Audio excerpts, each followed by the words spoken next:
All right, everybody, we are back. Oh, got it. You know, I turned the stupid camera on. I knocked 5 things over. Just like that. I bought a bunch of brownies. I've been eating too many brownies. Is probably my problem. I didn't turn my lights on. But see, this is what you get with a last second live stream. It's just craziness from the get-go. Hey, everybody. It's Aaron. And I am joined by my good friend, David Williams. What's that? Now, some of you, hopefully all of you, know that we got a campaign called Barbaric Adventures. You can see the cover painting for one of the covers, at least right behind me there. And in order to kind of promote and foster goodwill with the audience, the backers out there, we're doing a lot of live streams where we're just going to be chatting and drawing like we used to do back in the good old days. And by the good old days, I mean just a few years ago. Before Graybeards, David and I used to come on and just have little drawing competitions. God, I keep dropping everything. And today is not a competition, of course, unless you make it one. But I'm going to draw. I had this concept for like a kind of a Frazetta piece, and I kind of want to get back into my Frazetta mode here. And so I'm going to do another sketch marker piece, promotional piece, if you will, for the book, and probably end up putting it up on the website, on the campaign page. So there I am talking. Let's say hello to David Williams. Hello, David. How's it going, bro? Good. Doesn't this feel like the good old days? Like absolutely. We used to get on and just start drawing and chatting and yeah. On occasion, you would best me. On occasion, a lot simpler. Yeah. Not saying better or worse. I'm just saying just simpler time. I was thinking about drawing a page. The problem is that the pages I'm doing are huge. They're like 13 by 19 inches. So I have to actually cut the paper, and then I don't think I have a template made up yet. So then I got to measure out the border and everything. And I thought, God, that sounds like a lot of work. Maybe I'll just draw a sketch and, work on the page, or at least get the page set up off camera, but do something campaign related on camera. So that's Wait, kind what of size did you say you're doing your pages? 13 by 19, I think. So why don't you just do the extra inches and do it 20 by 15 like what you told me? Because I have like this huge tablet of I'm going to bring it out. I'll show you what I've got.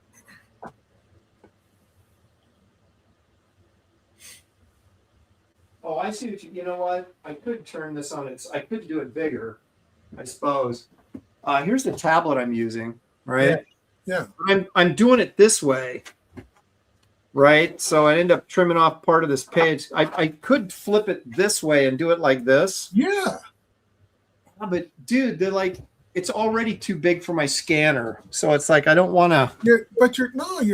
But if you cut it in half, it's like a double page spread. All right, let me get my existing page here. All right. And let's.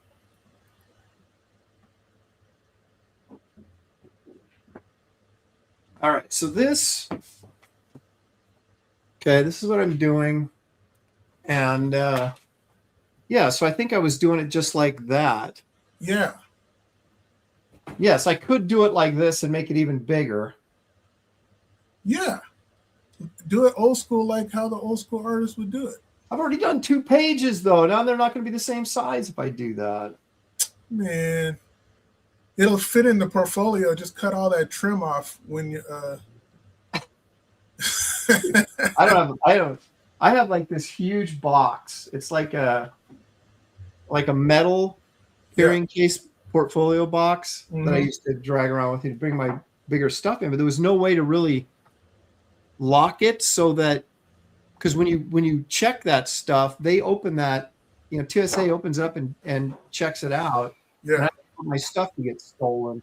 So I don't bring that with me anymore unless, of course, I'm driving someplace. I have some friends that do like the convention circuit like crazy. Well, one like Jason Palmer. Yeah. He mails all that stuff, like, so he doesn't have to take it onto the plane. Yeah, I may have to start. Well, like when I go to San Diego, I mail a lot of stuff, and so it's very possible that would be an option as well. Because I do these really freaking huge pages, then it's like I got to figure out a way to bring them to the cons without having them getting damaged or stolen. But I think the reason I decided to go this way is because I think I can barely fit this on my scanner. And if you did it the way you were telling me, and it's a double page spread, but just turned sideways, you'd be able to scan both sides. Right. I mean? But what you're doing is you're taking 2 separate pieces, but putting them together so they're 2 separate pieces. You can take them apart and then scan them. This is one big freaking sheet.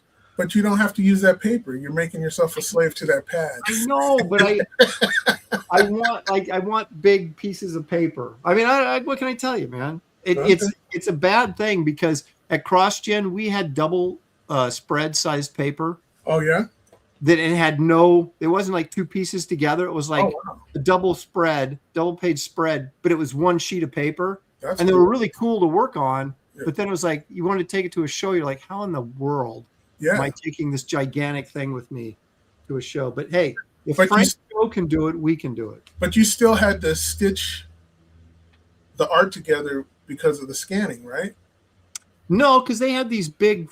Well, okay, that's a good question. I guess somebody did. It wasn't me.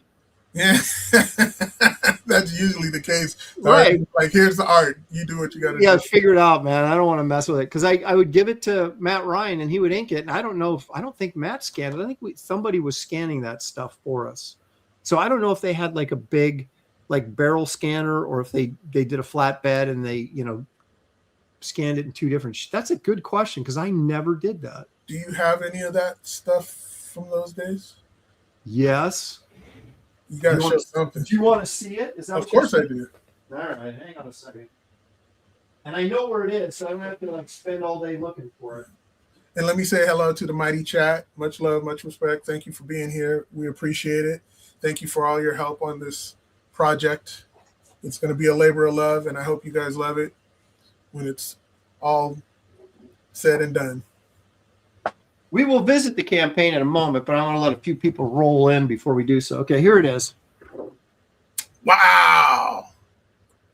That's nice. Here, let me make myself gigantic here, and so we can see. Okay, so yeah, so this was basically, wow. And see, it was printed up there just like a yeah. That is so cool. Yeah, so I've got several. Wait, hold it still. I'm trying to look. Man, is that Matt Ryan inking that? Yep. Okay. Wow. Yeah, he did some really nice work. But so did I, because I put it all in there, man. This was tight. I know everything you do is tight. Your inking's tight. Your penciling's tight. It's all there. So, yeah, so I had this ice dragon, which I guess doesn't make any sense because reptiles are cold-blooded. But anyway, he lived up in the snowy mountains. And look, there's a Yeti. There's a Yeti and a Mystic there. So I got all my favorite types of creatures in here. But, yeah, these were these humongo sheets we would get. Now, see, you could actually roll these. Ah! Yeah, I guess. Well, yeah, if you don't bend them, if you know what you're doing, it's like a movie poster or something. You just roll it up and, but yeah, so, I mean, yeah, I could do it like that, this size and make it like one page, I suppose. Now is that a page that you're keeping or were you going to sell it? Or? No. This is a keeper. Okay. It needs to go up on the wall because I'm saying that thing is huge. Well, it was up there, but then I've got that, my Wraith of God wraparound right there in the middle is in there at the moment. So I have this and I have another one, a dinosaur one with a T-Rex and Mystic in it and a bunch of saber-tooths that is also gets rotated. Oh, okay. Up there. But yeah. So I know. Now, Fantastic Four books back there. Oh my gosh. No, what? Fantastic. The classic Fantastic Four book over there. Number 84. Yeah. Little Kirby action, you better believe it. Yeah. Okay, so yeah, so I mean, this is what we're talking about, right? So this is a normal comic page would be half of this. Yeah. And then this is the size I'm doing these, so it is bigger. Yeah. From this standpoint, I could make them even bigger, like you're doing, like the literally twice up. Yeah. But I'm not as freaking crazy as you are, so I can still get this. The paper won't fit on the scanner, but the live art area will. Mm-hmm. And so I really don't want to piece together every page to this story like you're going to do. But at least you'll have it in two pieces. Yeah. So you can, manipulate a little bit. Imagine when I do have to do an actual double page at that scale. It's going to be huge. You have to like put two drafting tables together to make it work. Okay, let's get back to this. Well, let's take a quick look and see who's here. Let's see. There's Sleeping Psychopathy. I haven't seen her in a while. Thanks for joining us. Unboxing is here. Marcus Killer Purveyor of all things pop culture knowledge is joining us. HR 3800 Quoth the Raven. Louis Bright Raven joining us. Michelle Bowers, Lady and Her Sword. Be careful with her. Major Glitch, all the way from across the pond. Sean Willits. Marcus Kilger says this is a great way to kick that traitor Dan Lawless. Boy, isn't it? The Michael Feder Show is here. Hey, Michael. Frederick Guimont, something like that. Thanks for joining us, Frederick. Sorry for butchering your, which I assume is a very French last name. Derail Gaming. Tank Ferret presents. Says, good afternoon, all you magnificent bastards and bastards. Mika Jew, is that like I just got that Mikaju. It's pretty funny. Okay. Henry, was that Henry Angelus? Yes, Henry Angelus is here. Sean Willits, Leg Kick is here because Leg Kick is always here. Sean Willits says, holy cow, probably at the size of that page. He's like, holy cow, that's gigantic. Sean Willits says an art wall video tour would be great. I should do that. Oh, we'll do that. Why not? I got to find more reasons to stream to promote Barbaric Adventures than just drawing all the time. So since we've got you guys here as a captive audience, let's take a look at the campaign to see what we're pushing. And it is, of course, Barbaric Adventures. Right now we're at 23K, 279 backers. I mean, realistically, folks, we want to get this to at least 600 backers or more. I'd love to see 1,000, but we'll see how it all shapes out. This is a little bit more of a niche book, but I will say this. It's going to be incredibly cool, and you do not want to miss it. There is 3 main stories in this and a couple of little smaller things in the back, but I'll be doing a story called Primal Zone, which is the introduction of my new IP, if you will. I'll just read this because I actually thought this out and wrote it out, and it sounds better than when I just try to ad-lib it. It's the story of a reluctant hero cast into an interdimensional world of dinosaurs and cavemen. That is an elevator pitch, ladies and gentlemen, right there. That's it. David Williams introduces us to the story of a young medieval knight who battles a horde of demons in a quest to become a true warrior. Dan Lawless, finally, traitorous Dan Lawless, Double D, takes us to the futuristic Mars, where a high-tech society has fallen into savage chaos, and one man must lead a rebellion against this evil regime that has taken hold. So a lot of good quality, high quality stuff going on in this project, and you definitely want to be a part of it. It's going to be, the reason we're talking about the page size is because this thing is 8.5 by 11, so it's like magazine size, like Savage Tales or Savage sort of Conan was, or Creepy and Eerie. It's going to be square bound like Creepy and Eerie was, not stapled like Savage Tales. Of course, they'll be on higher quality paper as well. 64 pages. You've got the 3 stories. You've got my original Primal Zone story from 1997, 8-page story that'll be in there, and a preview of the Ice Princess, who is a Yeti Slayer. She will be in there as well. So it's jam-packed full of goodness. You have 4 cover options. This, of course, is my painted cover. This, of course, is David's painted cover. This is Dan Lawless's painted cover.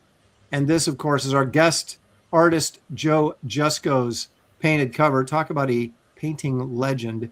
He has joined us to putting this campaign together. And you'll notice all the covers are painted because we're trying to replicate that feel that you used to get while buying Savage Tales or any of those black and white magazines back in the day off the magazine shelves that had those great painted covers to pull in that adult audience. And so here we are. Look at Paul Taylor. He says, look at that awesome color cover.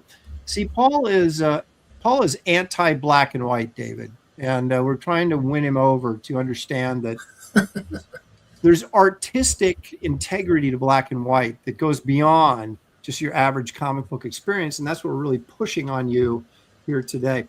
Here's a couple of pages. I just pulled up one, and you can see these are all ink washed. So they have some volume. They have that extra oomph that it goes beyond just normal black and white.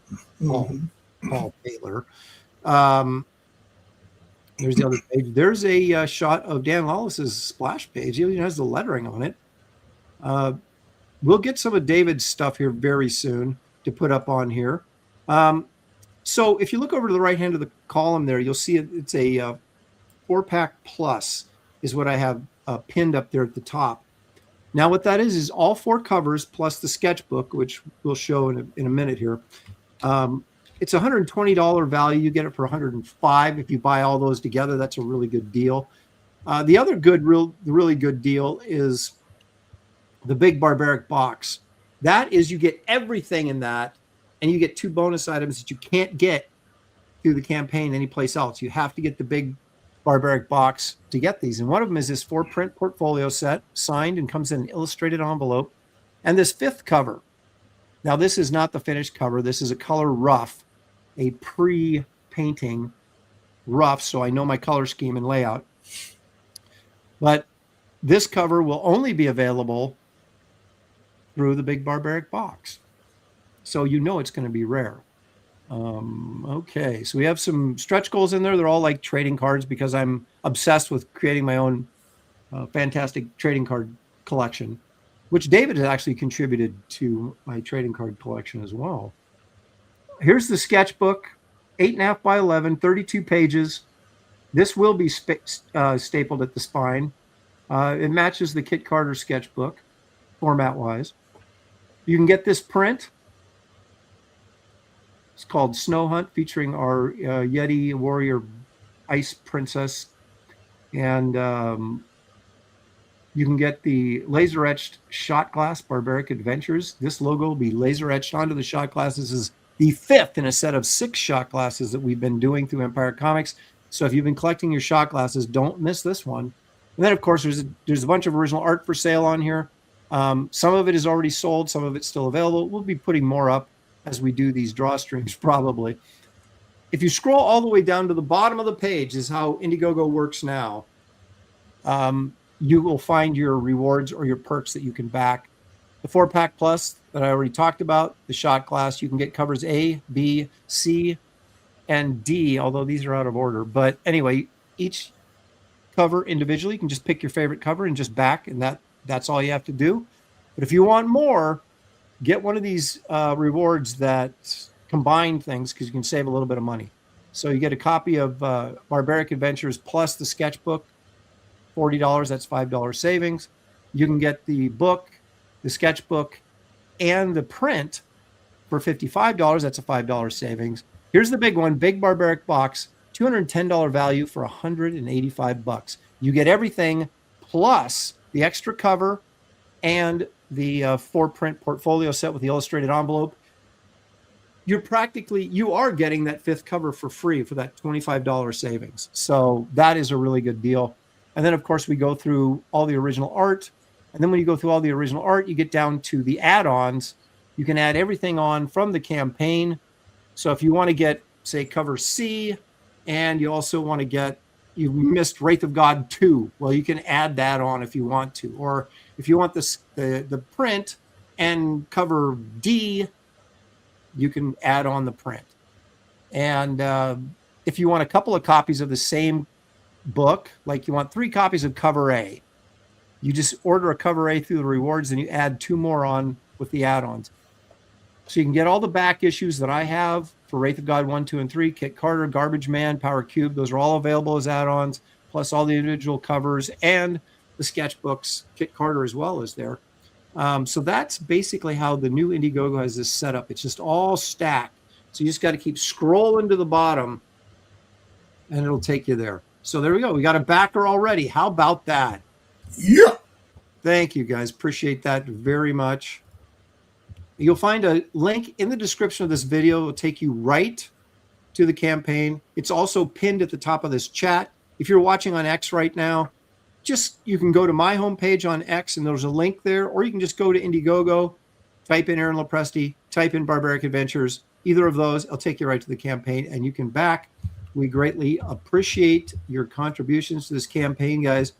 Paul Taylor for 10 Canadian. Thank you, Paul.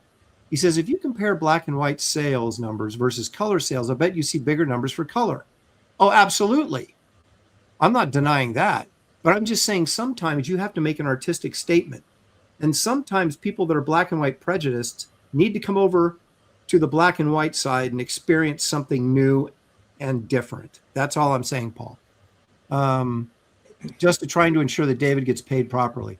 Well, the one thing about me, I have a very high integrity level, and Dan and David will get paid even if I don't. So this book will get printed, and these guys will get paid. So I'd appreciate your support so that it doesn't all of it come out of my back pocket. But there you go. So that's the campaign. We'll visit it again, but right now we're going to draw a little bit and chat about life, I guess. Boom. There we go. All right. So I'm going to switch cameras here. I got this kind of idea about sort of a Frazetta-esque type drawing. And I thought, you know what? I'm going to live stream that and do it. And so here we go. Camera works. Look at that. David, of course, you're drawing big because you always go big. Can't help it. It's hate drawing stuff teeny. I'm going to try to draw your character. All right. I'll be up for seeing what that looks like. I got to get out all my my markers so I could draw a rainbow flag all over it.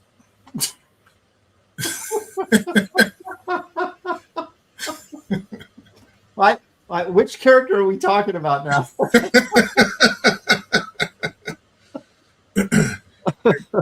your guy with the jorts on, the jean shorts. Yeah, well, you know, people were saying it looked like an older version of Commandy. Yeah, that's what I was thinking too. And I think that's cool though. You should play that up. I actually like that idea.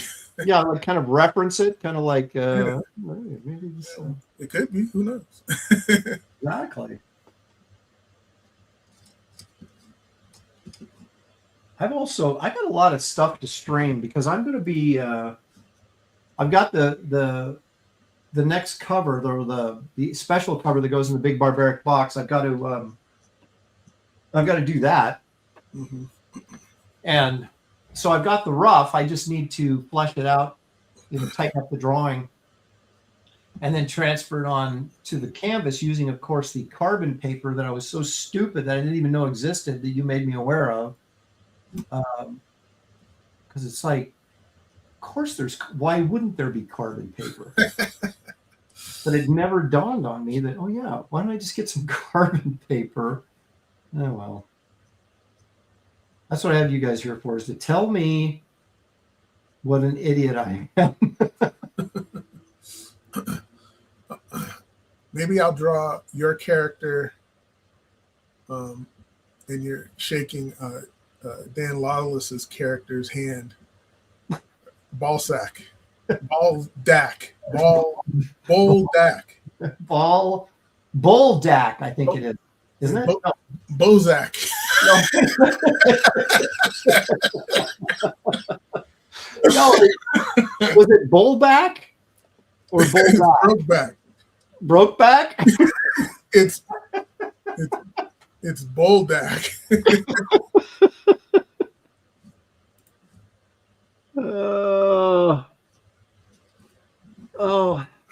Sleeping is a copy. You didn't see what Dan did to it on CG Live on Saturday, did you? I did last night. Actually, I was made aware of it in no uncertain terms, and I have since chastised Dan for messing with my artwork. So I'm going to adjust Dan's character right now. I'm gonna fix it for him.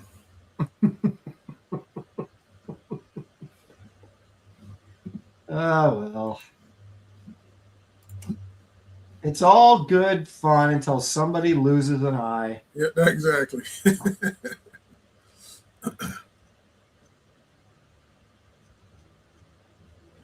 I'm just trying to like capture Brazetta's like curves and stuff that he does in his women.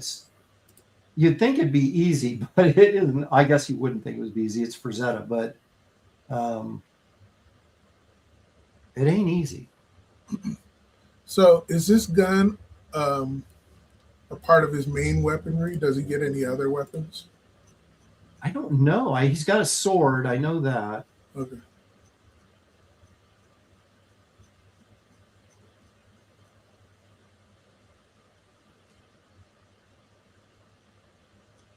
Is he likened to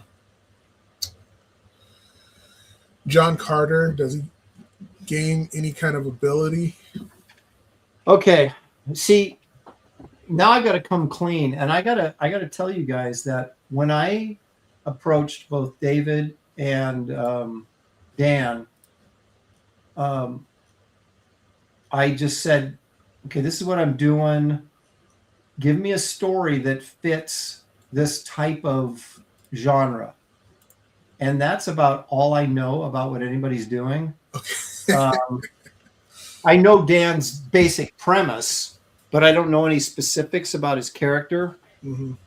Because I've had, it's interesting, as an editor, I take the approach, because this is how I always wanted to be treated as a professional, was someone hires me because they like my stuff or they think I can do the job.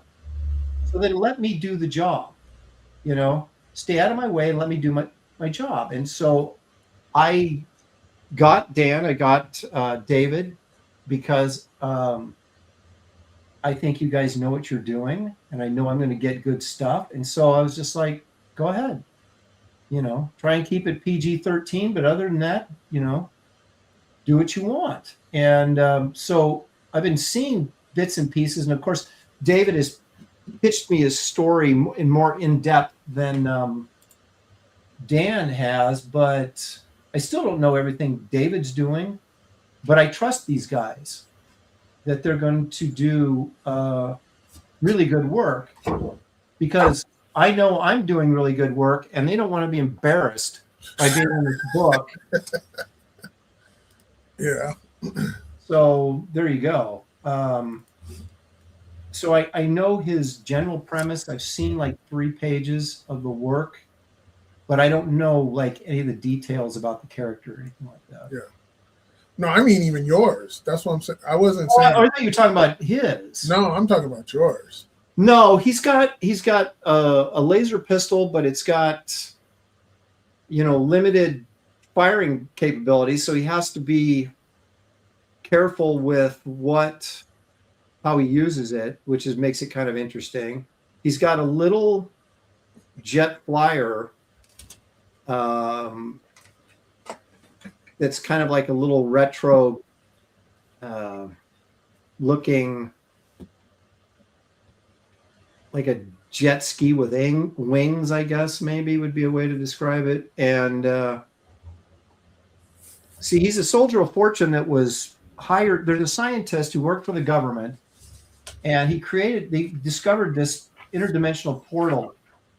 Well, his partner went through 20 years ago and was never recovered. And so they kind of scrapped the whole thing. But the scientist then on his own has kind of, over the last 20 years, redeveloped this portal technology, and kind of like Doc Ock did in Spider-Man 2 with Tobey Maguire, where he sort of built that whole thing sort of on the down low. Mm-hmm. And so he reestablishes the portal, and he hires our hero, Carson Taylor, to go through and see if he can find what happened to, his old partner. And so Carson goes through, and so he has some technology with him. And of course, when he gets there, it's all, cavemen and dinosaurs and all that stuff. And so even with what little tech he's brought with him, it doesn't really prove to be all that effective. And so he's more of he doesn't have any superpowers or anything. He's just, a tough, heroic hombre in a very difficult situation. Gotcha. So it's more like when Flash Gordon. Yes. Okay, I got you. That's exactly it. So no powers, just his own capacity to win. Right. And, what he can do with what tech he was able to take with him. And for however long it lasts before it gets destroyed in the dinosaur jungles of this interdimensional world. Gotcha.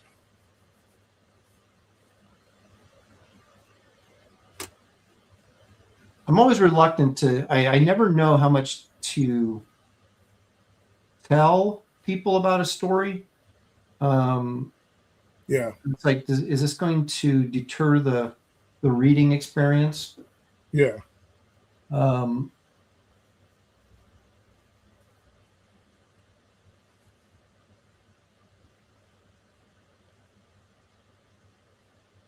but I think when I conceptualized this whole thing back in the mid 90s, the idea was, how can you take elements that, well, for me, that I really love to draw, which was, this is very much Edgar Rice Burroughs, really is what it is. And how can I take those elements and turn them into something that a modern audience would still want to read? Mm-hmm. And so that's where I would bring in the interdimensional stuff with the tech and all that kind of, so there's a little bit of that in it, that might help make it feel a little bit more modern in some degree. And I can still draw the stuff that I really want to draw, which is the dinosaur stuff and the cave girls and all that kind of stuff. So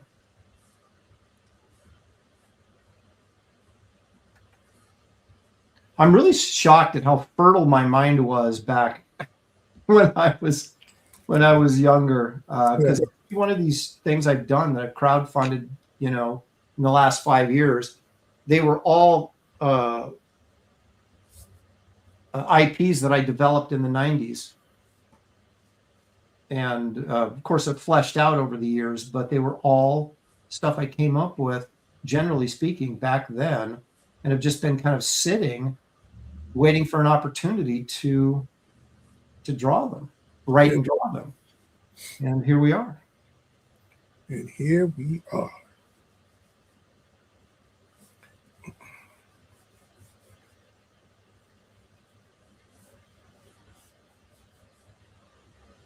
I was going to do in the 90s, I had this. You seen Kentucky Fried Movie by any chance? Oh, yeah. Okay. Remember that one scene in there that it was Catholic high school girls in trouble? Yeah. Okay. Well, despite the visuals that accompanied that, I came up with this concept that was pretty funny. I wanted to do like a fake, like 50s movie poster. Mm-hmm. And I was going to call it Prehistoric Cave Girls in Trouble. And it was this poster where these cave girls, good looking Rockwell Welch like cave girls, right, are all running towards camera. There's this big T-Rex ripping out of the jungle after them. And I was going to do the logo or the title like an old movie, The Land That Time Forgot or something like that. But it was going to be Prehistoric Cave Girls in Trouble. Mm. I actually started it, but I never finished it. Yet another project. Yep, yet another project. It's like throw it on the to-do list, and then the camera pans, and it shows this big mound of ideas. It really was, because I was, even back then, and I've said this before, even back in the mid-90s when I was trying to break into mainstream comics, my biggest focus was doing my own stuff. No one would let you back then, Mm-hmm. There was, other than Image, and they were, very specific in the type of stuff they were looking for back then.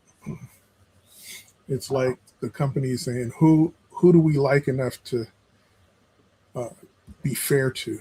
Yeah, exactly. I think it was also what, like it always is. I thought, whether it was true or not, they were always looking at, well, is this guy going to sell X amount of numbers of books? Can this guy actually bring in an audience, all that kind of stuff. And if you were, a nobody, which I was at that time, and you could argue still am, but I was really a nobody back then. There was no way that, Marvel or DC or even Image were going to go, yeah, Aaron, this is a great idea. Let's do that. You can write it and draw it. And my only credit was, at that time, was Sludge, which was a fairly, well-received book, but it, Malibu unfortunately came to its bitter end before they were ever really able to make a huge dent in the industry. Mm. So you couldn't sit on that and say, hey, I was the artist on Sludge, and they were like, so you got canceled. You're like, well, yeah, but like, yeah, and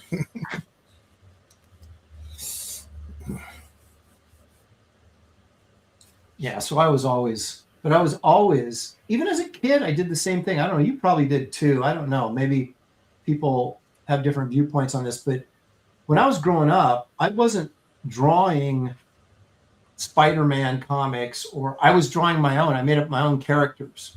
I would do both. I would have my favorite characters with my character. I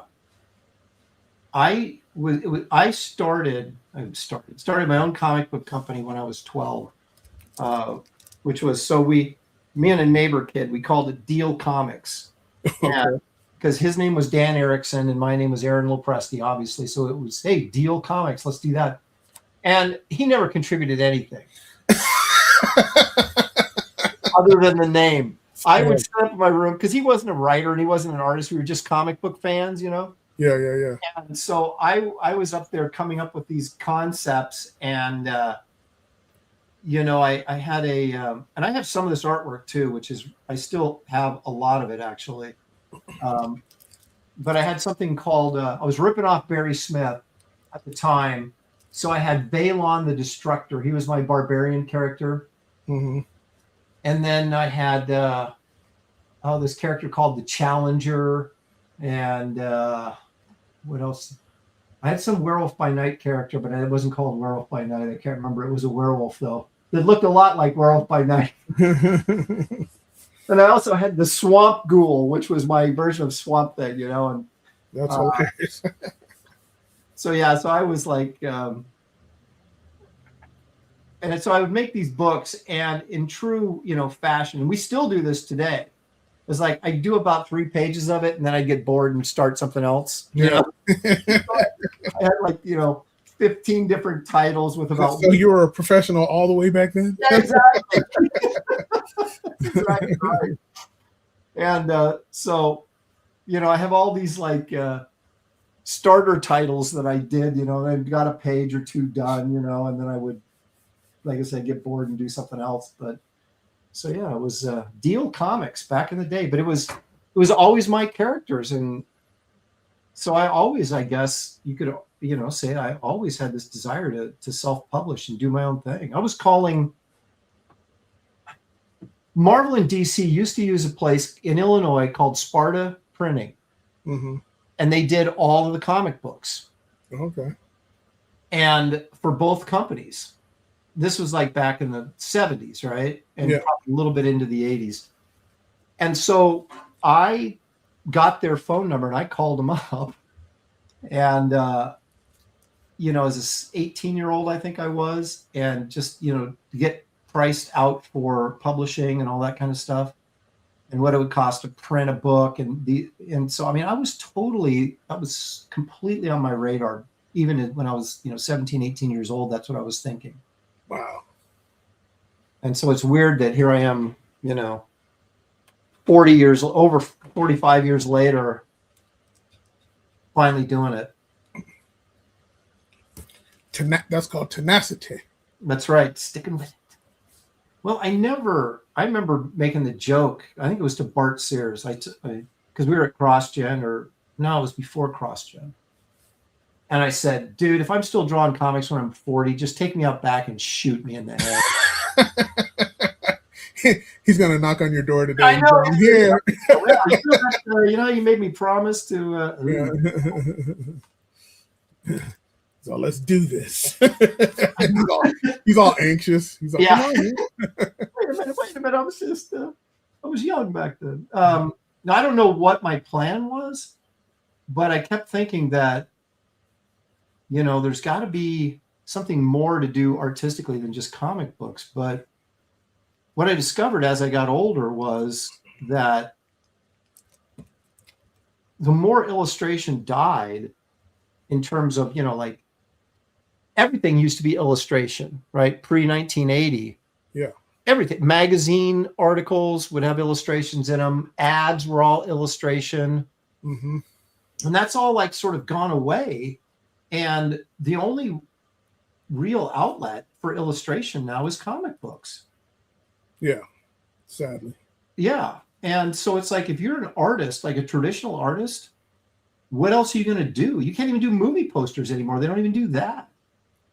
Well, I said that before. Is it's like if they found a way to get rid of the most well-known, popular, and best poster artist in history, Drew Struzan. Yep. What makes you think that they're not going to get rid of guys like us? Yep. Which is amazing, but it always comes down to, and I get it to a certain degree from a business standpoint, but it always comes down to money. And oh, wait a minute, we can do this and not pay someone, or not pay someone as much, or I'm not paying Drew Struzan to do this poster when I can just have this guy assemble it from photographs in a Photoshop or whatever. Mm-hmm. And it sort of sucks, because no one's in it, at least the money people, no one's ever in it for the art. Yeah. They're in it to make money, and they're always trying to get over, because like if I had a nickel for the amount of celebrities that wanted to get artwork from me just because, hey, hook me up and blah blah blah, where they're living right, and I got to get by. They think I'm drawing for fun, and I'm like, I try to get paid. What are you talking about? Yeah, it's like, I mean, you run into, I've had this too, where you run into professional athletes or movie or TV or movie people, and they want art, and it's like they don't even really want to pay for it. They just want you to kind of give it to them because they're celebs or whatever, and you're like, dude, I got to make a living too. I mean, imagine if Sammy Davis Jr. at the time had to do comic book conventions. And they said, hey, here's the money. Tap dance for me. Excuse me, what?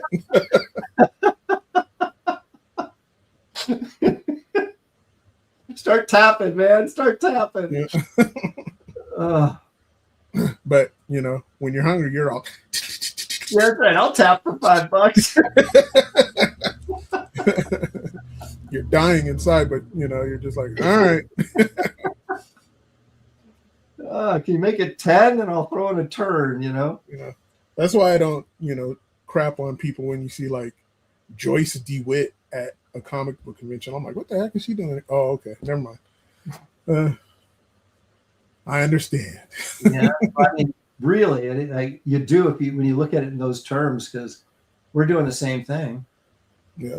I mean, it's our industry though, so we kind of have a right to be there, but it's it kind of. I mean, but they put them in a position to where they made them think, oh, we'll never do anything like that. Yeah. And here they are, Yeah. Do you ever think Shatner would figure that he would be, doing 20 shows a year at 95 years old? But the thing is that he's another exception to the rule, where he goes, wait, all I have to do is sit there and sign and be, kind of nice, and you'll give me $50,000 a show? Sure, I'll do that. Yeah, I mean, it's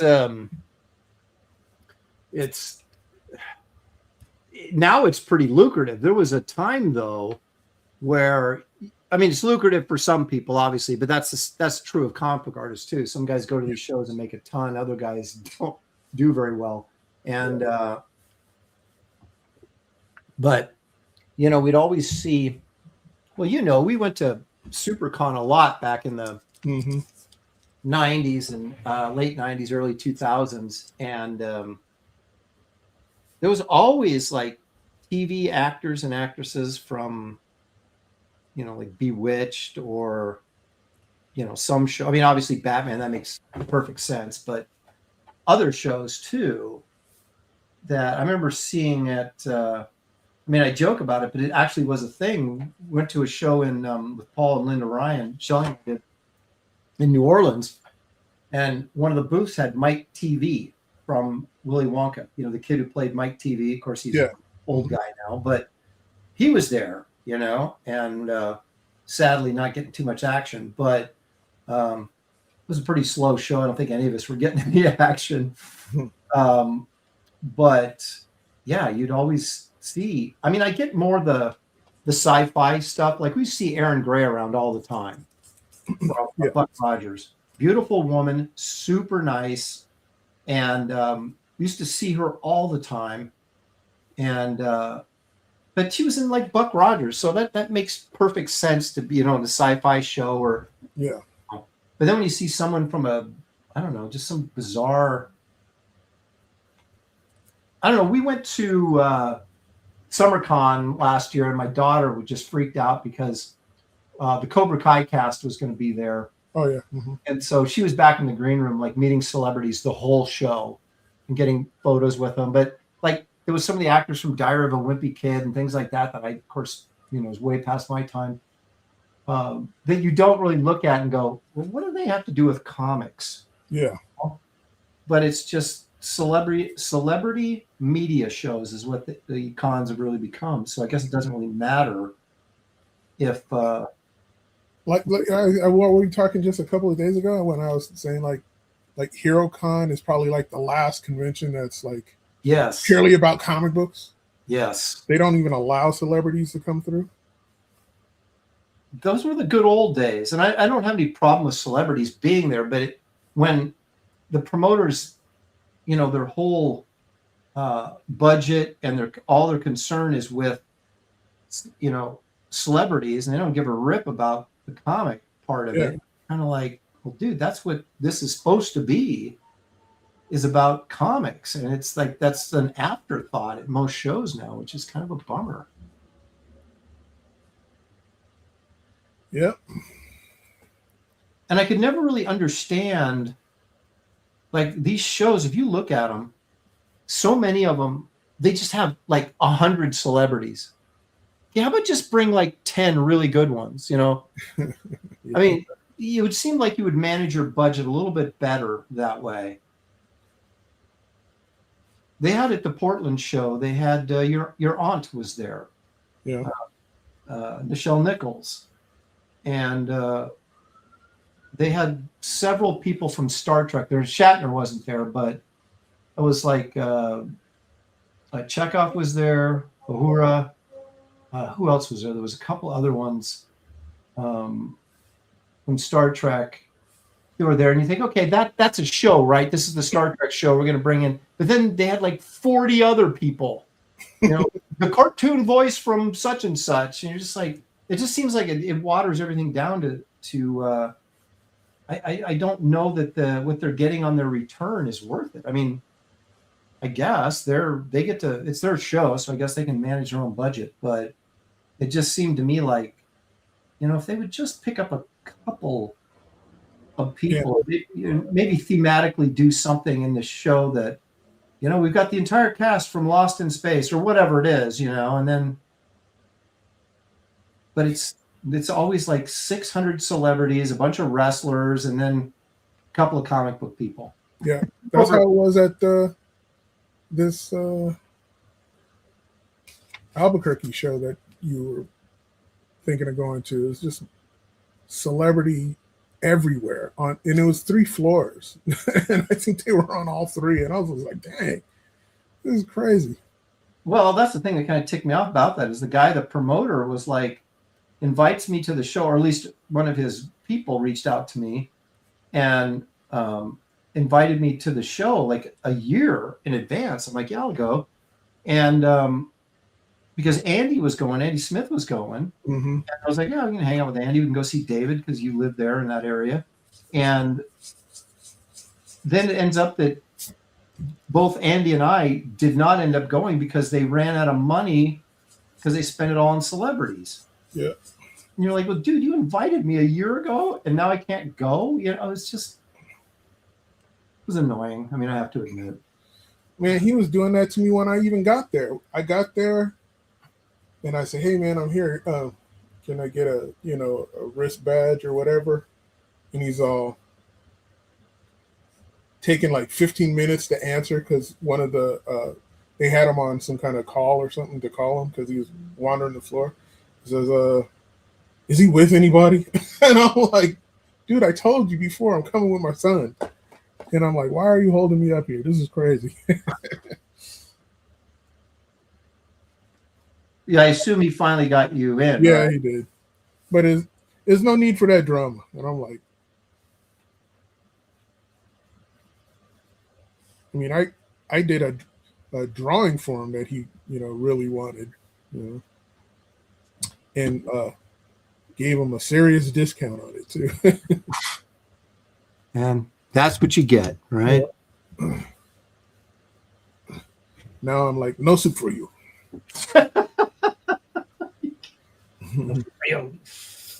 Oh. Well, I reached out to those of you in the chat that are Seattle people or Washington people. I did reach out to SummerCon, and I have heard nothing back about it. I reached out to them about a week ago. So I don't know if I'll be going or not, but I did all I can.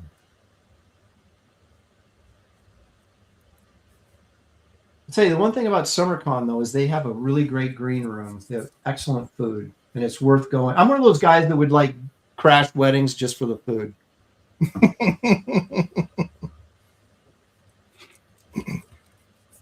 Oh man, they having a wedding over there. I'm hungry. Hey, how do I look? I look good enough to go in there? Okay, cool. Henry Thrun now he's saying, hey, those lower level celebrities deserve to make a living and feel special as well. I'm not saying that's not what I was saying. What I'm saying was you invite so many that it's like a incredible outlay of cash to fly all these people in. Most of them, even the low level celebrities, if you will, get some sort of appearance fee. And it seems to me at some point you have a law of diminishing returns where do you really need that many celebrities at your show? Is it going to even make a difference at the, how many people are coming or not, right? I mean, if Shatner's at your show, you're going to get people because they want to meet Captain Kirk or whatever. Yeah. But that's my point. And then you've got, and as a result, comic book people that, in my case, were invited don't get to go because they spent too much money on bringing, celebrities and wrestlers in. And I can tell you right now, having been to these shows, 70% of the celebrities that are there have nobody sitting in front of their table. Yep. And so it's like, well, why did they spend the money? I'm just talking from a business standpoint, not from a, I'm not trying to be mean or anything, but why are you spending all that money to bring in someone that's not helping you? And you could actually spread it out and like say, okay, not this show, but you'll be at the next show. And you know what I mean? Give people some breathing room. People can't even see all the celebrities.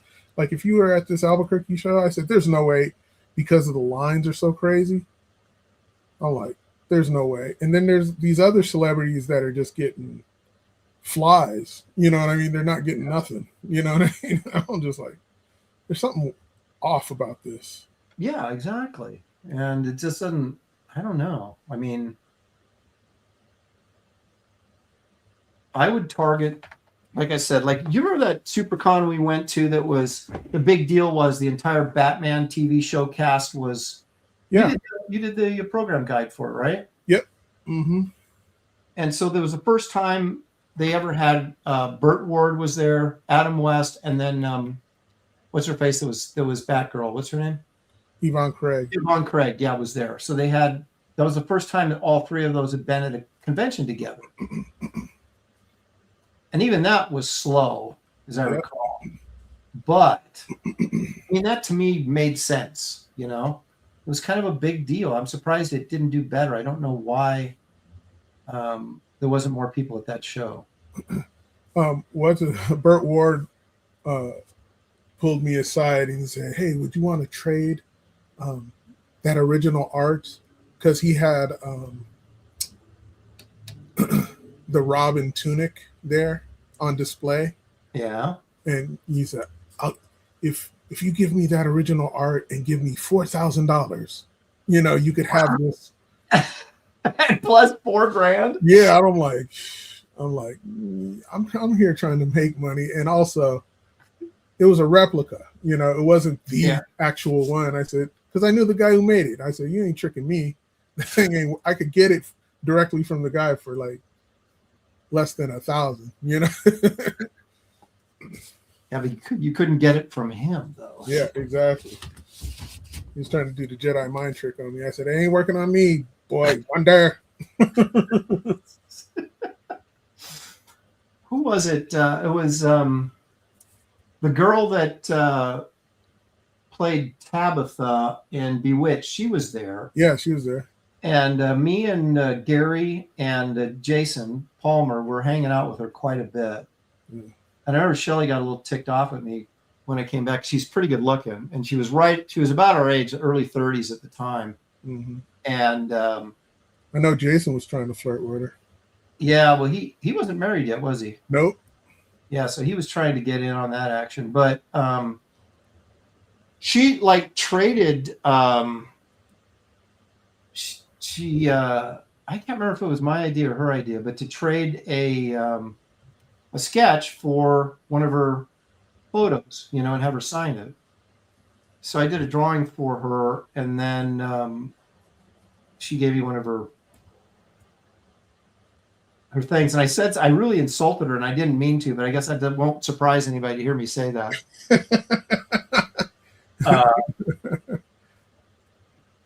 She had pictures of herself as Tabitha, right from the show. Yeah. And then she also had pictures just of her, because I guess she was still trying to keep her acting career going or whatever. Mm-hmm. And, I was thinking in my head, I was like, if I bring home a picture of this, 30-year-old, pretty attractive actress, Shelley's going to be like, okay, what's going on here? And so I said to her, and after I said it, I was like, God, I didn't come out right. But I said, no, give me the picture of you as Tabitha. The other one doesn't mean anything to me.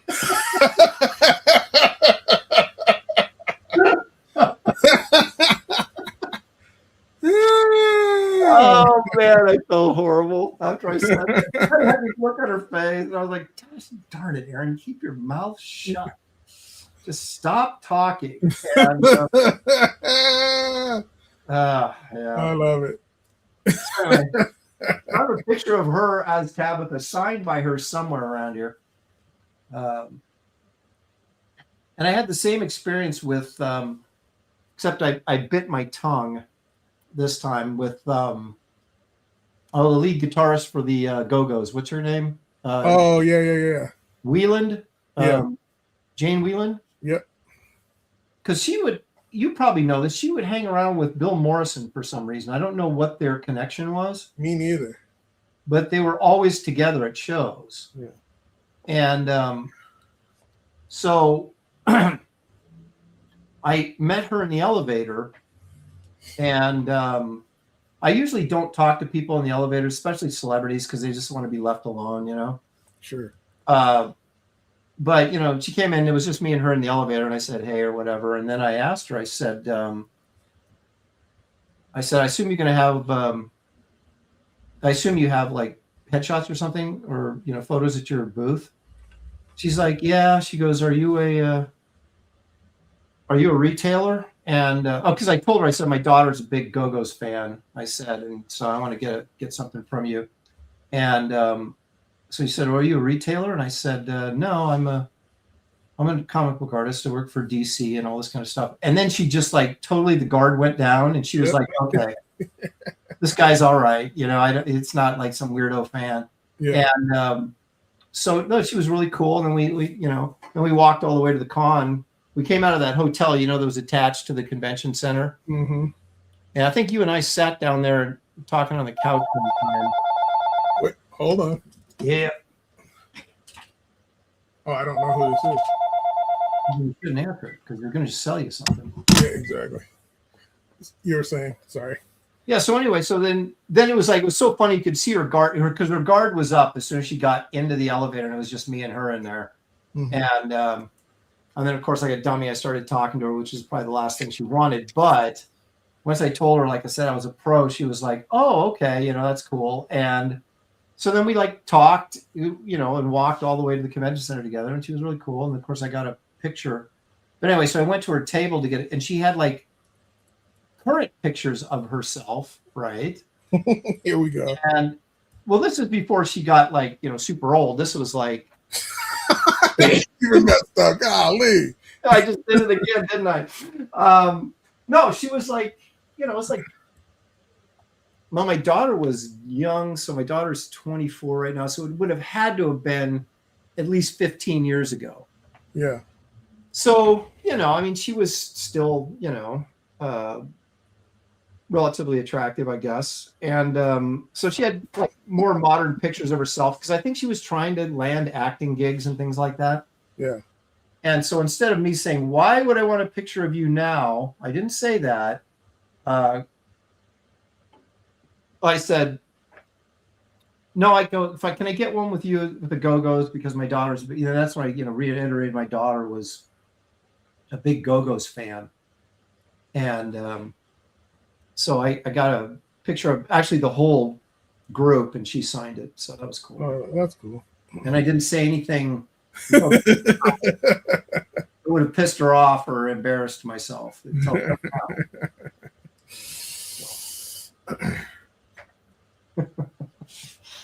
Yeah, I was never into like getting celebrity pictures or anything like that. The only one that and it wasn't from him. I met Jim Kelly before he passed. It was like his last show before he passed. Kelly? Jim Kelly from Enter the Dragon. Oh, okay. Because I was thinking of Jim Kelly, the quarterback from the Buffalo Bills. I'm like, who's no, Jim Kelly, the black guy with the big fro, the karate dude. Yeah. Yeah. And Palmer had a painting that because he does paintings or conventions based on the celebrities that are there, and he'll do a painting based off of them. Right. What's their most popular thing. Yeah. And he gets those signed, and people come to him in droves, to because they want something to sign and they want something unique. Yeah. And then those celebrities they're so self-absorbed that they go, who's this artist? And then they go over there and he gets extra stuff signed and all that kind of stuff. It's a nice little racket. Yeah. But it's cool. He does these fantastic paintings in the Drew Struzan-esque kind of vibe. Yeah. And so it makes people like it even more. You know what I mean? Right. And so he happened to have one of Jim Kelly, and the show was about to be over, and we walked over to talk to him, and Palmer had him sign two of them, and he sent one to me. I didn't ask for it, but I just wanted to shake Jim Kelly's hand because he was a huge part of my growing up, just seeing his movies and all this kind of stuff. Mm-hmm. But again, I didn't go buy a headshot or anything like that. But to dovetail off of that, another show where Kevin was at, and Kevin had comics and all this other kind of stuff. Kevin Greavy. Yeah, Kevin Greavy. Yeah. I said, hey, yo, man, hook me up with some, and I'm thinking he's just going to hook me up with his comics. And I said, yeah, don't forget to sign him. He has this and he signs it. Terrible signature. I keep teasing him. I said, you got the worst signature ever. Dude, you're a celebrity. Work on that, will you? Yeah. And I mean, like he's signing on important parts of the actual thing you want to buy. Like here's the comic. Oh, let me sign right over this character's head. Yeah. It's crazy. But he put like his headshot in there, and he's like, my brother Dave, and blah, blah, blah. I'm like, what makes you think I want this? I didn't ask for this.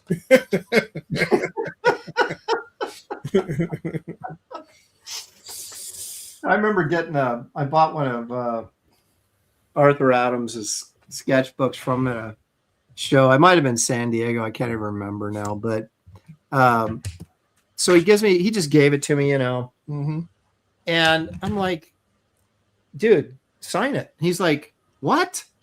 And I was like, yeah, can you sign the sketchbook? And he's like, are you serious? And I went, yes, I'm serious. I go, it's your book. I want you to sign it. I go, I collect this stuff. And he's like, so then he writes in my book, which I still have, he goes, to Aaron, nerd, and Art Adams.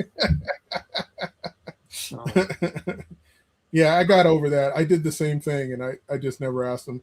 So what he would do now is he pre-signs them, without a message. So when he's giving stuff to like other artists, they don't have to ask.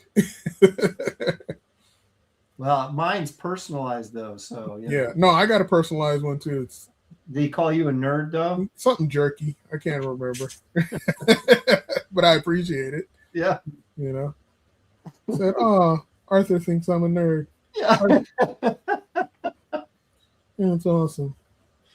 Yeah, it's funny because they're all, you get artists and they just are like, when you ask them to sign, they're like, come on, man, seriously? And you're just like, no, I'm a fan too. I'm a fellow artist, but I'm a fan of your work.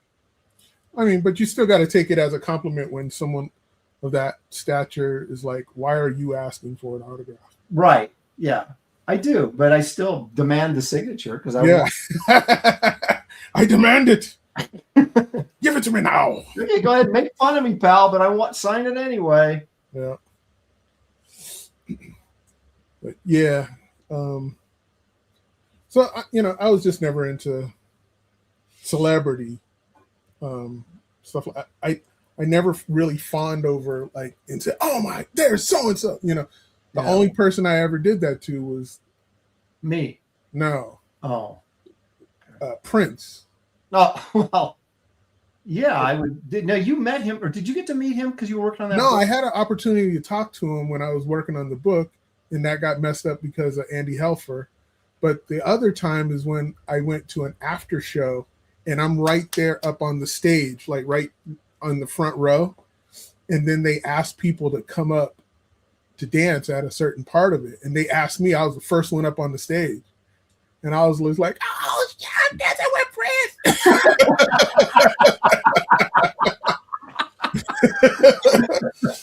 And there's like two, the way the stage was, there was also two little kind of like off ramps that he could come out and sing out towards the middle of the audience, who was standing room.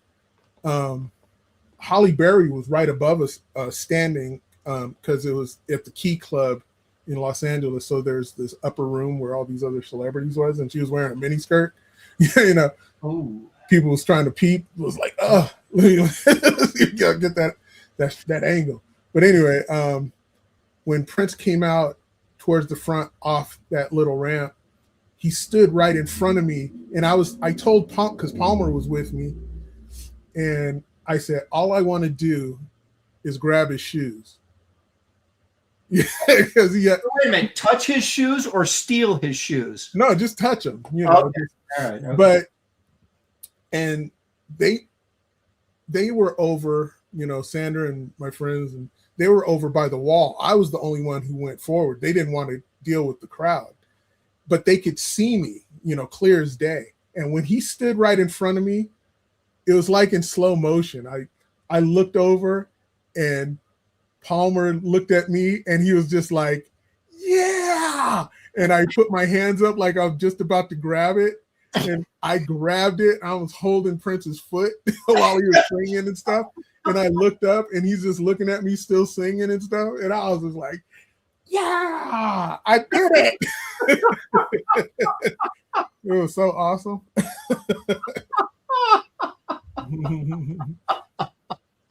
Oh my gosh, that's freaking awesome. That is hilarious. That was one of the greatest experiences I had. I said, the mission is complete,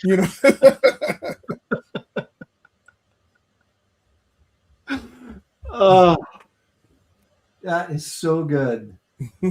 So he just looked down at you. I mean, this was like during the concert while he was singing. While he was singing, he didn't break stride. He was, and I was just glowing. And he knew it, though. That's the thing, though. He's yeah, I know who I am. That kind of thing. Yeah. Get it out of your system, that kind of thing. Well, because you guys were all like VIPs, right? That were in that pulled up on stage, or was it just randos? And you just it was just randos. No, we weren't VIPs. The VIPs were upstairs. It didn't have it. You weren't there like as a guest because you worked on the book? No, that was a different show. Okay. This one was after that. So he didn't know who I was from Adam. We didn't ever get to meet or talk, but we had mutual friends. Like Steve Park is the guy who took most of his photos at that time, and he's a friend, and he did the first cover of that comic that I worked on, and he was Prince's personal photographer and also on staff artist. And so we would be talking on the phone while he's working at Paisley Park, and he would immediately have to get off if Prince was in the room. He's, I'll call you back. And I'm like, no, just put the phone down, because I wanted to hear the conversation. Let me hear. Huh? Let me hear, right? Yeah, pretty much. And, he would tell me stories about, Prince and issues he had with other artists and all that kind of stuff, and talking smack. Yeah, I mean, it wasn't real issues. It's just him, talking smack. I mean, other singers and stuff. Yes, other singers, other popular pop artists, and also R&B. I'll tell you one off the air. I can't tell. Was he kind of a recluse? Was he very social with? I mean, he was with the people that he knew. I mean, he wasn't. Everybody assumes that he was shy. He was just not talkative around people he didn't know. He's like, what do I need to talk to this person for? He had that kind of an attitude until he got to know you. Then he'd be like, oh, yeah. Then he could grab his shoes on stage. Yeah, but I wish that was the case. That was probably the most forward I've ever been with a celebrity. Oh, why am I forgetting his name? What's the lead in Close Encounters? Richard Dreyfuss. Richard Dreyfuss. Me, Jerome, I think. Who else was there? He means people in the chat. Artist Jerome Moore. Jerome Moore, artist. We all went to the premiere of Zorro. We wanted to go see it as like some of the studios, but we had a couple of extra friends outside of the studios to come with us. And we get there, and it's hardly anybody in there. And only like some students were coming in, like some, I guess it was a school field trip, but it was like really young kids, probably 10, 11, 12, something like that. This was like an employee screening or something? Or? No. We went to like, I think it was in West Hollywood or something like that. But it's supposed to be like a special showing or just a regular showing of the movie? I think it was an early showing. That's what it was. Okay. All right. And so we sit down, and there's a couple right behind us, and we're not really paying attention. And then it wasn't Jerome, but someone right next to me goes, "Hey, man, that's Richard Dreyfuss right behind you." And I was just like, "What?" And I looked, and I go, "Oh, man, Richard Dreyfuss." And he's all, "Hey, keep it down. I don't want people to know that I'm here." And I'm like, "Oh, you mean those kids over there? Hey, Richard Dreyfuss is here." You didn't do that. I swear that's exactly what I did. And I'm like, those kids don't care that you. I said, your fans is standing right in front of you. This row right here, a bunch of comic book nerds. I said, we're the only ones that noticed you, and we're cool. And he laughed. His wife was sitting right next to him, and she laughed. You mean those kids up there? Yeah. Like, you act like, people are clamoring for Richard Dreyfuss, especially at that time. I'm like, no one knows that, especially those kids. Yeah, no one remembers Jaws or Close Encounters in here, buddy. Yeah, just us, and we just like it. Like, it's cool, We're not. Oh man, you can't believe that Richard Dreyfuss is here. But I'd see a lot of who people would deemed super big celebrities, and it didn't shake me from talking to them like they're normal. Yeah. Well, I suppose, especially working at Warner Brothers as long as you did, you probably ran into a lot of them. Yeah. I mean, even before I would ever work for them, I would see them all the time just living in Los Angeles and going to the comic book shop, and they just happened to be on Melrose or something like that. Yeah. It became like almost like a everyday or every other day thing. I go, oh, there you go. There's so-and-so.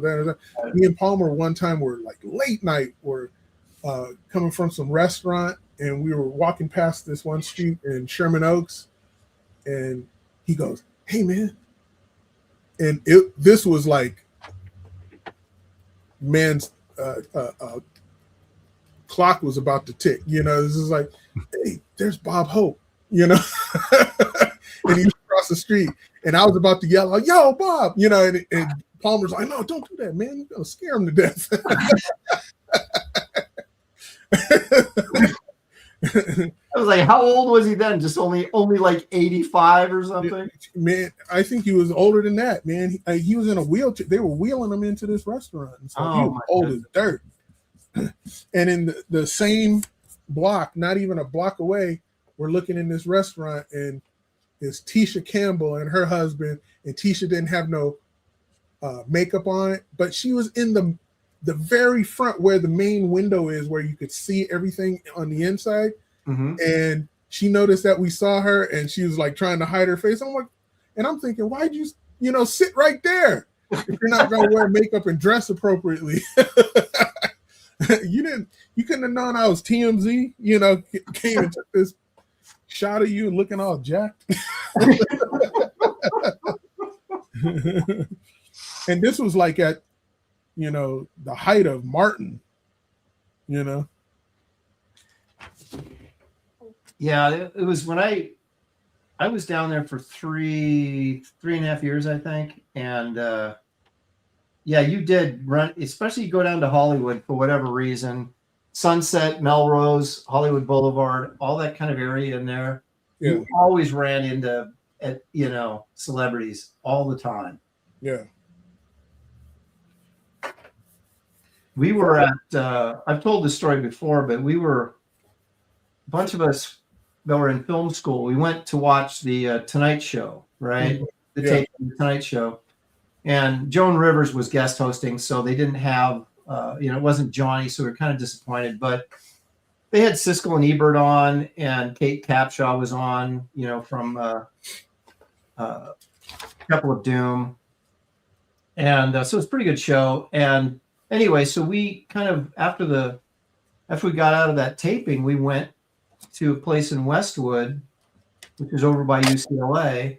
And there's like there's a nice like little shopping area that's kind of a circle. It's like a hairpin. You go in there, you can drive in it, but it loops you around and drives right back out, kind of thing. So a lot of the college students and stuff would hang out there, and it was a nice part of town, so that you didn't have to worry about, you know, being out there late and someone, you know, mugging you or whatever. And so we're in this restaurant eating, you know, talking about the Tonight Show and all, and talking about film school, being all pretentious and stuff like we would be.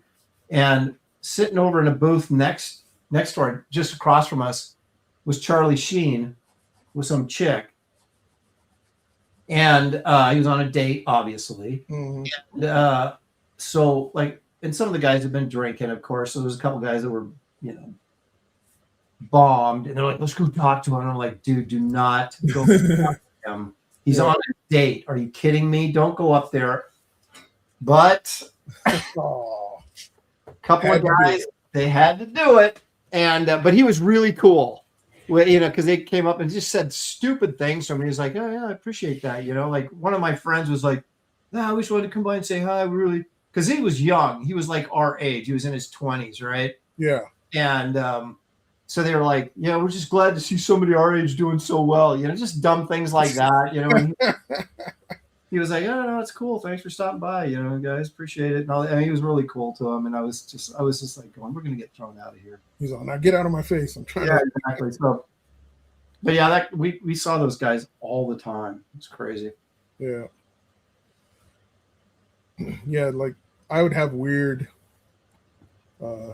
interactions with some celebrities, like some almost hit me with their car and all that kind of weird stuff. And, I believe that with you. yeah, on the lot, they're like driving like there's nobody else who could walk there and stuff. And I was just like, yo, I should have let him hit me. It happened with what's his name from Friends who died? Hey, Katie. Huh? No, I'm sorry. Just Katie Dids in the chat. It's like you guys are commenting in the chat, and I appreciate it, but I'm drawn, so I'm not paying too much attention. I'm trying to get over here and look every once in a while. So I see a lot of you guys. Thank you for coming by. And anyway, go ahead, David. What's the guy who passed away from Friends? Matthew Perry. Matthew Perry. He almost hit me with his car because he was flying around the corner in some kind of, I think it was a Mercedes. I'm not sure. And then when I was wondering why these guys, because if you've ever been to a lot, and I know a lot of people haven't been, but if you're walking around, there's a lot of people walking around, mm-hmm. and it's like just recklessly driving your car around is like a recipe for disaster, I would think. Yeah. The other was I was on the Sony lot, and Carol Burnett really almost hit me with her car and stuff like that. And I was more shocked that she was still alive. Dude, do you think it's because you're black they were targeting you? They're like, this tar baby, well, I'm gonna get him.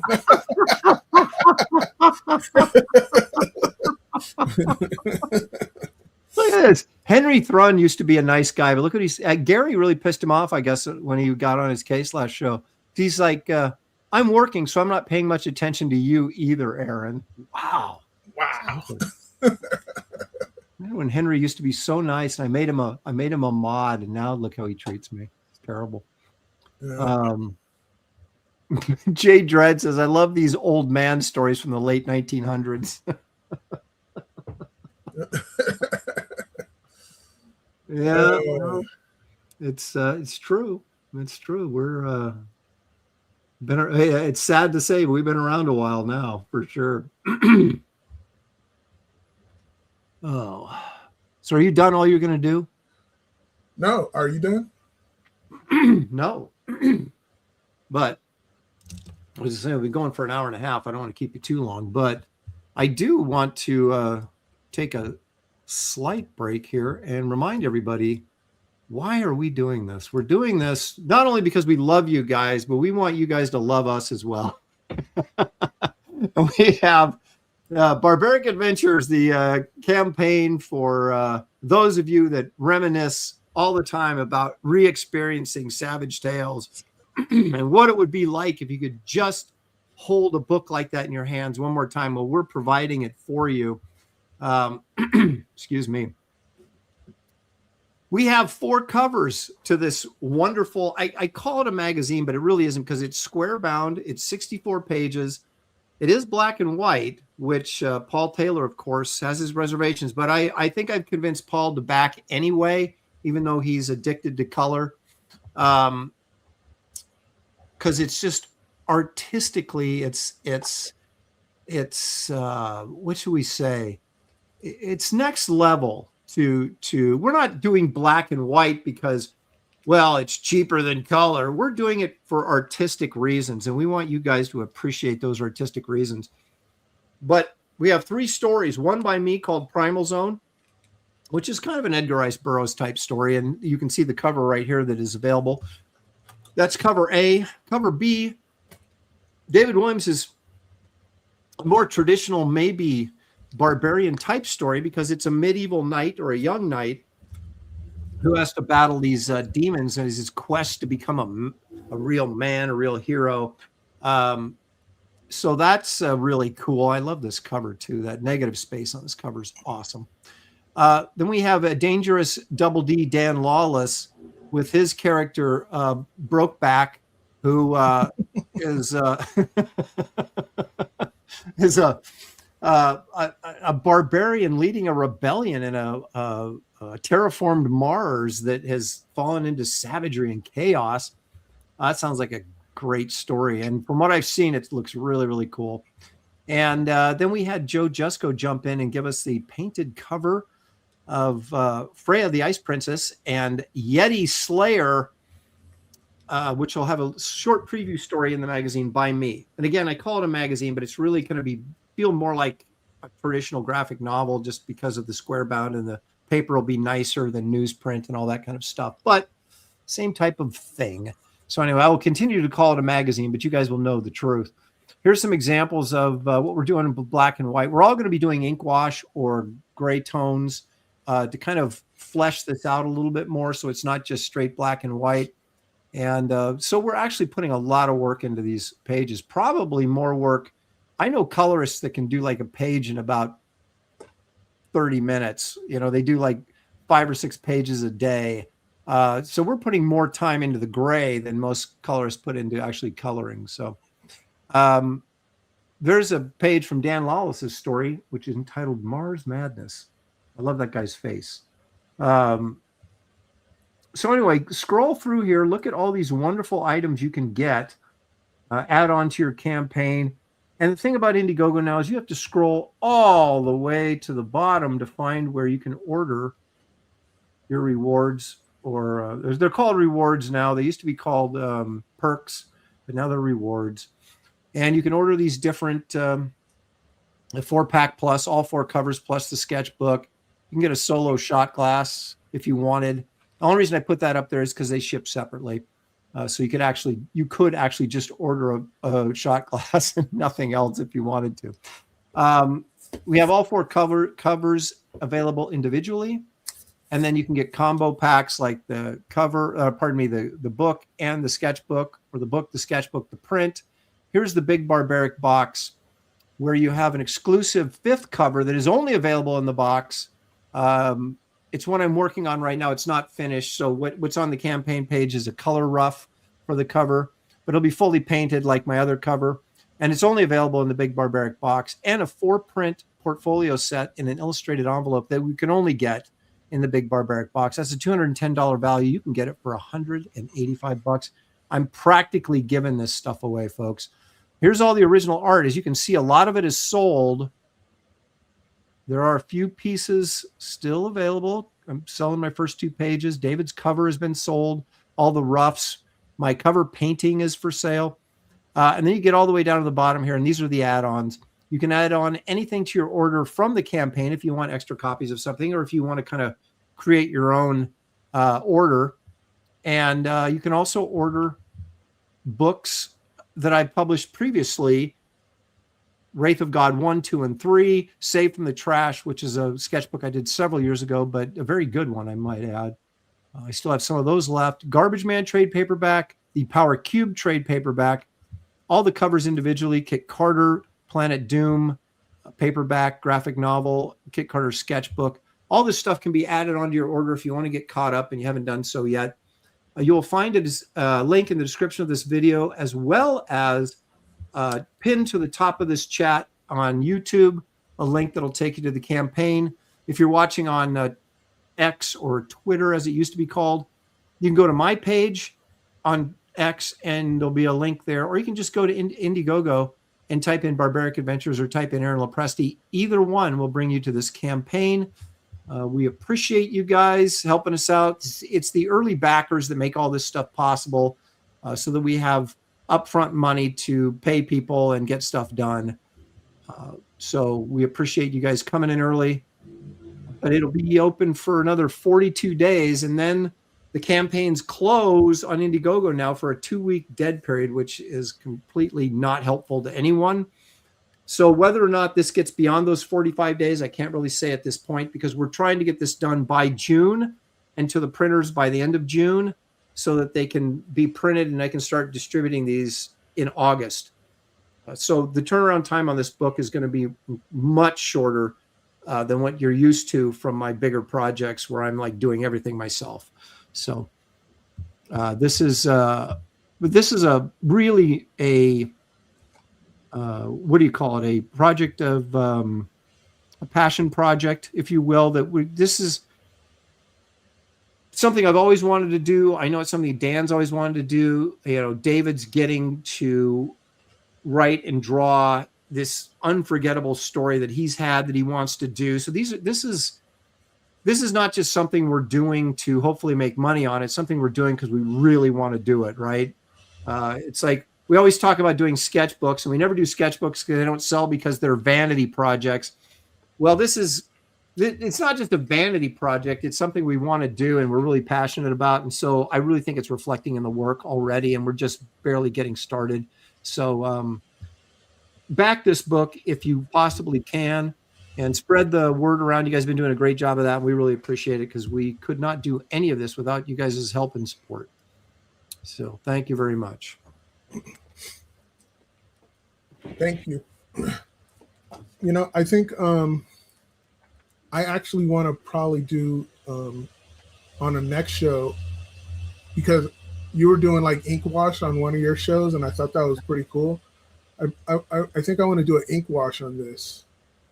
Yeah, we'll save it for, because one thing we're going to be doing, or I'm going to be doing, and I hope I can, bring you along as often as I can, is regularly streaming to promote this project. Yeah. And one of the things that, since we're all sort of professional artists, it's one of the things that we can do is draw while on stream. And I want to do the same thing. I want to gray tone this as well. So we'll do another, tomorrow is Graybeard, so we won't do it tomorrow, but maybe like Thursday or something, or Friday, we'll do another stream and finish these babies up. Yeah, sounds good. Maybe Friday. I think Friday would probably be best. Okay. All right, so we're going to wrap this, I think, for today. We've been going for about an hour and a half right now, so there you go. I think someone was asking if I would show some Fearsome art. I think it was Andrew Wyatt. You mind if I show some of that? Yeah, let's do it. And no, Dan is not banned. I just, if I call everybody together to do these things, it's like Graybeards anyway, and we're already doing that on Wednesday, and I don't want to, put a burden on everybody, because I'm going to be streaming a lot. And so if people can come in and join me, that's great. If they can't, I'll just do solo, but I'm not putting any pressure on anybody to come in and join us, because we all do plenty of drawing all the time anyway. So let's take a look at some of David Williams' Fearsome art. It's right here. Take it away. So I got about 2.5 issues worth of this stuff. And this is basically what it is.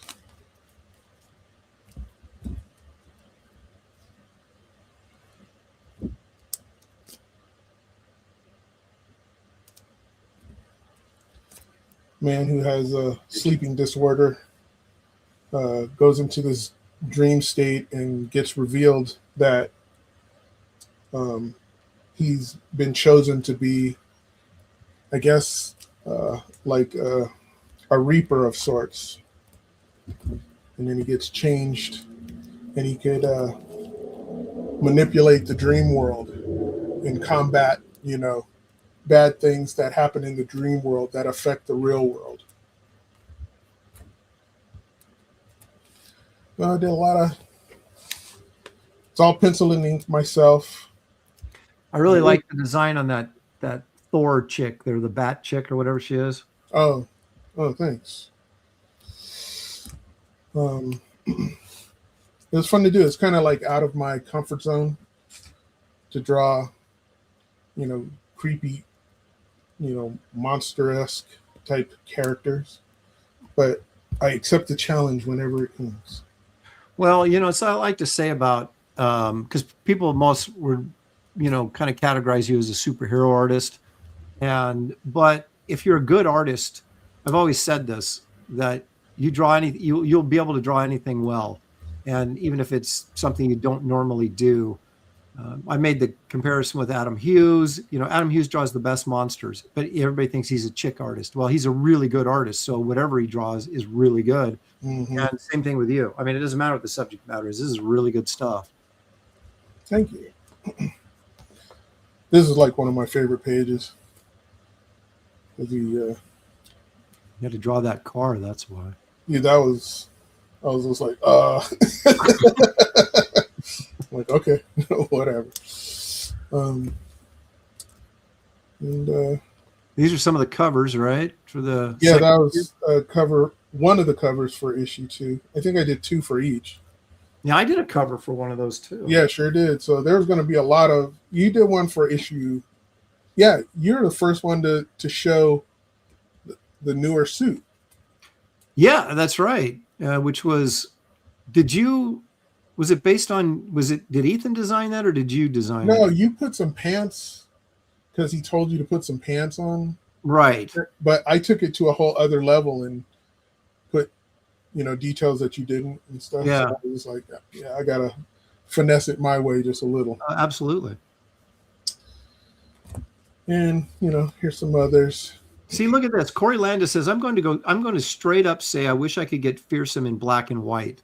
See, this is the beauty of black and white, folks. It does have a place in comics and not just for cheap publishing reasons. Exactly. So, there you go. I mean, this should be actually your first love, and then you graduate to the color, because this is what the artist sees. This is what he's looking at day in and day out. Yeah, exactly. We a lot of times are not happy with when we get the finished color work back. Yeah. So it's nice to see it. And that's the great thing about Barbaric Adventures is every story in there is going to be all on the artist, the singular artist, and it's not going to be, it's not going to have a couple of artists working on it to interpret it different directions. It's all going to be our vision for our stories. So it's in its purest form, if you will. Yeah. But forget that noise. It's all about this. Bam. That's already gone, man. That's already gone. On the campaign. Yep. So there's the Fearsome stuff. But, the world is Barbaric Adventures now. That's right. That's what we're working on. All right, David, thank you for coming on with me, man. Appreciate it. Absolutely. And thank you, guys. We have like over 200 people watching right now. So if you haven't backed Barbaric Adventures, please consider doing so. Once again, the link is in the description of this video. It's also pinned to the chat. You can find it on Indiegogo under Barbaric Adventures or Aaron Lopresti. So we will see you guys tomorrow on Graybeard Studio, 2 o'clock Pacific, 5 o'clock Eastern time. Enjoy the rest of your day, and we'll see you soon.